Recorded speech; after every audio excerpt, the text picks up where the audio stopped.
आज हम बात करने वाले दारू की यानी अल्कोहल की, जिसने लगभग 1,40,000 लोगों को मौत की नींद सुलाया, लगभग 30 लाख लोगों को मौत तक पहुंचाने में बड़ा रोल प्ले किया। ये जो डेथ के डाटा हैं, ये WHO के 2013 के सर्वे के डाटा है। अब अगर कोई सर्वे किया जाए तो ये डेथ की जो संख्या है वो बहुत ज़्यादा हो सकती है। अगर आप अल्कोहल लेते रहते हैं तो आपको पता ही नहीं चलेगा कि इस शराब ने आपकी उम्र के 10 साल कब डिलीट कर दिए। यानी कि आप अगर 70 साल तक जीने वाले थे तो अल्कोहल आपको 60 की एज पे ही सल्टा देगा। शराब आपकी बॉडी में लगभग 200 तरह की बीमारियां फ्री में गिफ्ट दे देती है। तो दोस्तों, मैं हूं डॉक्टर गौरव जगरवाल और आज हम डिटेल डिस्कस करेंगे दवा की, नहीं, दारू की। सबसे पहले कोई भी ड्रिंक करना स्टार्ट करता है तो वो जनरली उसके फ्रेंड्स के द्वारा ऑफर की जाती है। ये ड्रिंक करने के बाद जो सफ़र स्टार्ट होता है, वो जो पहला दिन होता है वो सबसे ब्यूटीफुल दिन होता है। यहाँ आप सिर्फ टेस्ट करने के लिए पीते हैं और अल्कोहल की जो मात्रा है वो भी काफ़ी कम होती है, सिर्फ 1 या 2 पैक।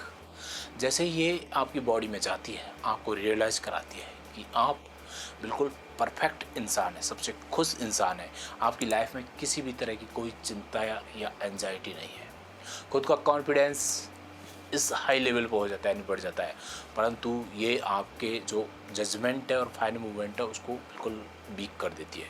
पहली बार टेस्ट करने के बाद शायद नेक्स्ट 7 से 8 दिन तक दोबारा ड्रिंक नहीं करेंगे, बट उस ड्रिंक करने के बाद जो खुशी वाली फीलिंग का जो एहसास जो आपको दिया था वो नेक्स्ट बार आपको हेजिटेट नहीं होने देगा जितना आप पहली बार में हुए थे।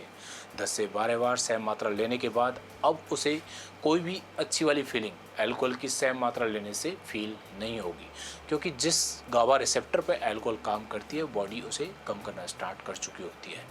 अब वो फील लेने के लिए उस दारू की जो मात्रा है उसको बढ़ानी पड़ती है। इस स्टेज तक पीने वाला अपनी प्रोफेशनल एंड फैमिली लाइफ को मेंटेन कर लेता है, यानी कि वो फैमिली की खुशी में भी उसे खुशी महसूस होती है। इस फेज तक दिमाग और अल्कोहल की जो लड़ाई है वो बराबर की होती है, लेकिन मेन खेल अभी बाकी है अल्कोहल का। जैसे जैसे वो शराब पीता रहता है, बॉडी के गाबा रिसेप्टर्स कम होते रहते हैं, बॉडी को अल्कोहल की और मात्रा की ज़रूरत पड़ती है। अब इस इंसान को न तो अपने काम में इंटरेस्ट रहता है और नई फैमिली में। यहाँ अल्कोहल टोटली दिमाग को अपने कंट्रोल में कर लेता है। इस स्टेज पे आके सिर्फ दारू पीने के बाद ही उसे खुशी मिलेगी, उसका मूड स्टेबलाइज होगा। इसके लिए वो किसी भी तरह की कीमत चुकाने के लिए तैयार रहता है। अब इस फेज में आके वो चाहकर भी इस शराब को छोड़ नहीं सकता है। ये प्रोसेस काफ़ी दिनों चलने के बाद लास्ट स्टेज में एंट्री करते हैं, जिसमें कि जैसे ही शराब का नशा उतरता है तो उसे गिल्टी या चिंता फील होती है कि वो शराब इतना पी क्यों रहा है। इस चिंता को मिटाने के लिए भी उसके पास एक ही इलाज होता है, वो होता है ड्रिंक। काफ़ी बार इस स्टेज में वो इतनी ड्रिंक कर लेता है कि उसकी डेथ हो जाती है।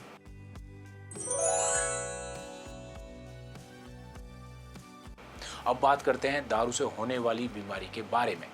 बॉडी के जिस भी अंग में जाती है उसको तोड़ना स्टार्ट कर देती है।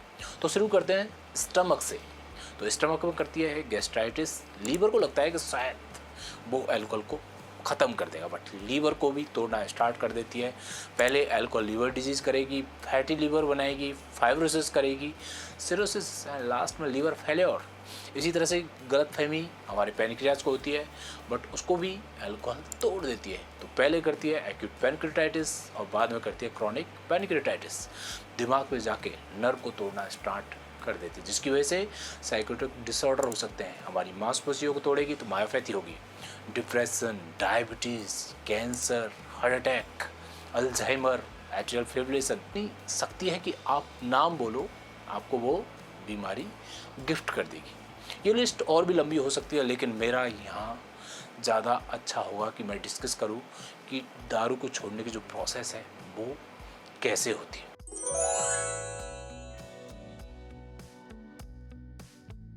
अगर किसी को लत लगी हुई है या नहीं, इसको पता करने के लिए कोई क्वेश्चनों का सेट होता है जिसमें आंसर पीने वाले से लिए जाते हैं।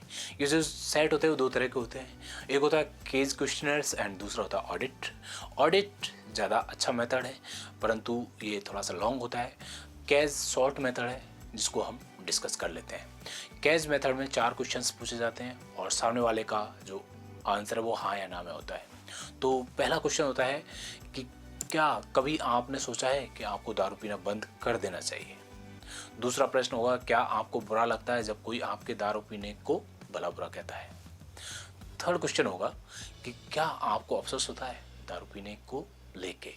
एंड लास्ट क्वेश्चन होगा, क्या आपने कभी सुबह जल्दी जग के सिर्फ एक ही काम किया, दारू पीने का? अगर इन 4 प्रश्नों में से 2 प्रश्नों का उत्तर भी आए तो ये कंफर्म करता है कि उसको दारू की आदत लग चुकी है, यानी वो अल्कोहल डिपेंडेंस है। जब आप ये सब पूछने जाओगे तो वो पीने वाला सही आंसर नहीं करेगा। सो इसीलिए इन क्वेश्चंस को उसकी फैमिली मेम्बर से ज़रूर क्रॉस वेरीफाई करना चाहिए। जब कोई पहली बार शराब पीता है तो उसे जो खुशी मिलती है, वो इंसान जब उसी शराब को छोड़ने की कोशिश करता है तो वो शराब उसकी पूरी खुशी छीन के उसको इतना दुख देती है कि वो इंसान अपने दुख को शब्दों में एक्सप्लेन तक नहीं कर पाता है। अगर कोई इंसान जिसको हम चाहते हैं कि वो शराब पीना छोड़ दे, तो पहले उससे बात करके पता करने की कोशिश करें कि उसकी शराब के लिए सोच है क्या। जैसे कि एक इंसान है जिसने अभी तो ये सोचा ही नहीं कि उसे शराब छोड़नी चाहिए या नहीं, तो ये इंसान बात करने के लिए ही तैयार नहीं होगा ये दारू छोड़नी या नहीं छोड़नी। दूसरी स्टेज में इस तरह का इंसान होगा जो दारू के फायदे नुकसान दोनों को समझ रहा है, उन पर डिस्कस कर रहा है, बट अभी उसका कोई प्लान नहीं है अल्कोहल को छोड़ने का। थर्ड स्टेज में कुछ लोग होंगे जिनको समझ में आ गया है कि ड्रिंक अच्छी चीज़ नहीं है और छोड़ने का मन बना लिया है, परंतु आज भी ड्रिंक वैसे ही कर रहे हैं जैसे कि पहले कर रहे थे। थर्ड स्टेज वाले इंसान को दारू छुड़ाना ज़्यादा इजी है कंपैरिजन में जो स्टेज फर्स्ट एंड स्टेज 2 में था। फोर्थ स्टेज में आके इंसान ड्रिंक करना बंद कर चुका होता है, उसे वो ट्रीटमेंट ढूंढता रहता है ताकि वो दारू छोड़ने के साथ में जो उसकी बॉडी में जो कॉम्प्लिकेशंस आएंगे उसको वो कंट्रोल कर पाए। पांचवी अवस्था में आके इंसान ऑलरेडी दारू छोड़ चुका है, वो हेल्प या फिर वो ट्रीटमेंट ढूंढता रहता है कि मैं दोबारा से फिर से दारू पीना स्टार्ट तो नहीं कर दूँ। ये जो 5 स्टेज है ये टाइम के साथ चेंज होती रहती है, जिसमें फैमिली, उसके दोस्त, उसके डॉक्टर्स बहुत बड़ा रोल प्ले करते हैं। अगर कोई स्टेज 1 और 2 में है तो उसके शराब छोड़ने के चांसेस बहुत कम है, परंतु अगर वो स्टेज 3, 4 एंड 5 में है तो उनको अगर सही से ढंग से काउंसलिंग की जाए, उसका ट्रीटमेंट किया जाए तो वो शराब छोड़ सकते हैं।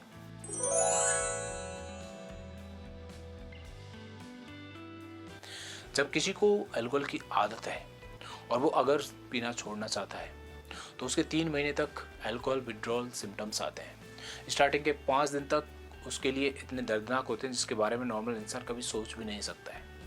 अगर कोई इंसान नाइट को 8 बजे रोज़ ड्रिंक करता है, अगर उसको छोड़ना है तो जैसे ही उसे 10 घंटे के अंदर सुबह 4 बजे तक अल्कोहल नहीं मिली तो सबसे पहले उसकी बॉडी में कपकपी लगना स्टार्ट हो जाएगा, ट्रेमलसनेस स्टार्ट हो जाएगी। 2 दिन तक अगर कोई अल्कोहल बंद कर देता है तो वो इंसान चीज़ों को याद नहीं कर पाएगा, कोई चीज़ पे फोकस नहीं कर पाता है, बोलने में परेशानी हो जाएगी, कुछ को नींद नहीं आएगी, कुछ को बहुत ज़्यादा नींद आएगी, अजीब अजीब चीज़ें दिखाई देने लग जाएगी, यानी कि उसको हेलुसिनेशन होंगे, वो डरेगा, ऐसा लगेगा जैसे शरीर पर चींटियाँ चल रही है। कुछ लोगों को दौरे भी आ सकते हैं और कुछ लोगों की इस फेज में आके डेथ भी हो सकती है।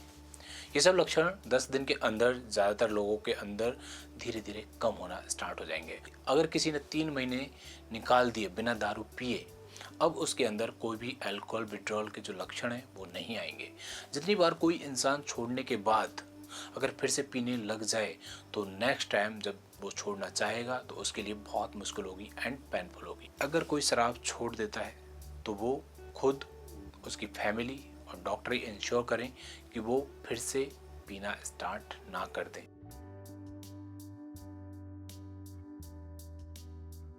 जब भी कोई इंसान अल्कोहल छोड़ना चाहे उसे साइकियाट्रिस्ट से हेल्प लेनी चाहिए। 5 दिन तक ऐसे इंसान को जब वो दारू छोड़ता है तो ऐसे रूम में रखा जाए जिसमें लाइट बहुत डिम हो, जहाँ पे नॉइज़ ना हो, बाहर ना निकले, नहीं तो खुद को चोट पहुंचा सकता है। साथ में डॉक्टर की सलाह से डाइज़ेपम, एक्म्प्रेस्ड, नाल्ट्रेक्सोन जैसी दवा इनकी जो विड्रॉल की जो स्टेज है यानी दारू छोड़ने की जो प्रक्रिया उसको बहुत ही स्मूथ एंड पेनलेस बना देगी। हमारे देश में अब अल्कोहल एक कल्ट बनता जा रहा है जिसमें बहुत बड़ा रोल प्ले कर रहे हैं पंजाबी सॉन्ग्स और हमारी बॉलीवुड की मूवियाँ।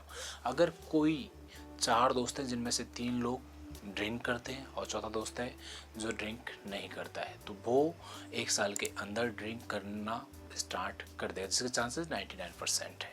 इसके कॉन्ट्रेरी अगर 4 में से 3 दोस्त हैं जिनमें से सिर्फ 1 दोस्त है जो ड्रिंक करता है और 3 दोस्त हैं वो ड्रिंक नहीं करते हैं, तो चांसेस है जो ड्रिंक करता है उसकी जो ड्रिंक करने की जो फ्रिक्वेंसी है वो कम होती जाएगी। हो सकता है वो साल के अंत तक छोड़ दें।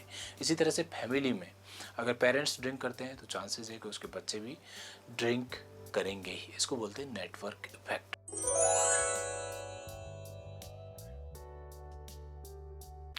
अब कुछ टिप्स की बात करते हैं जो ड्रिंक छोड़ने में हेल्प करेगी। जो भी ड्रिंक करता है उसे अल्कोहल से होने वाली बीमारी के बारे में डिटेल से समझना चाहिए, और कोई शुरू करना चाह रहा है तो भी उसे पढ़ना चाहिए बीमारियों के बारे में, ताकि उसे पता लगे कि ये जो वाइन है आपकी बॉडी को किस तरह से नुकसान पहुंचा सकती है। आप अपनी लाइफ में हर एक चीज़ को वापस प्राप्त कर सकते हो, जैसे पैसा, गाड़ी, घर, बट अगर आपकी बॉडी का कोई भी अंग खराब हो गया तो उसको वापस प्राप्त करना नामुमकिन है। और ये अल्कोहल तो धीरे धीरे आपके ज़्यादातर अंगों को खराब कर ही देगा एक न एक दिन।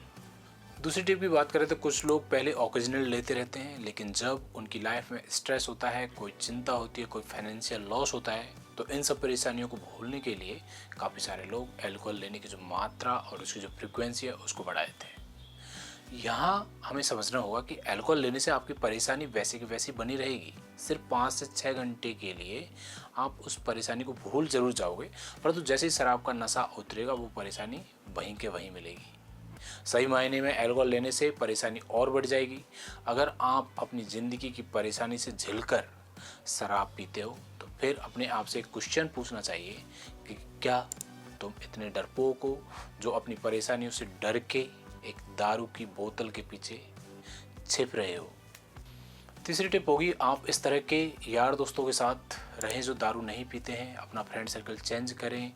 बहुत सारे सोशल मीडिया पे ग्रुप्स बने हुए हैं जो आपको मोटिवेट करते हैं कि किस तरह से दारू को छोड़ा जाए। उसमें हर रोज़ इस तरह की पोस्ट आएंगी, इस तरह के केसेसों के बारे में डिस्कस होता है, तो आप वो भी ज्वाइन कर सकते हैं। ज़्यादातर लोग इवनिंग या नाइट को ड्रिंक करते हैं। इस टाइम को थोड़ा बिजी रखें। मेरी तरह जिम जा सकते हैं, कोई बैडमिंटन, टेबल टेनिस इस तरह का खेल खेल सकते हैं, कोई आर्ट सीख सकते हैं जैसे कि पेंटिंग बनाना, कोई म्यूजिकल इंस्ट्रूमेंट प्ले करना सीख सकते हैं। लास्ट टिप, अपनी बॉडी को प्यार करें। रोज़ सोने से पहले 10 मिनट सोचने को दें कि ऐसा क्या आज किया जिससे आप अपनी बॉडी को नुकसान पहुंचा रहे हैं। अगर कुछ भी ऐसा किया तो फ्यूचर में कौन से स्टेप लिए जाएंगे जिससे हम इस तरह की जो हरकतें हैं वो दोबारा से रिपीट ना करें। धीरे धीरे ये अल्कोहल हमारी सोसाइटी, हमारे देश को बर्बाद कर देगी, तो इसीलिए हमें इसको यहीं रोकना होगा। इसी में हम सबकी भलाई है। इस वीडियो को हम यहीं तक रखते हैं दोस्तों। मिलते हैं एक नए वीडियो में नए टॉपिक के साथ। नमस्कार।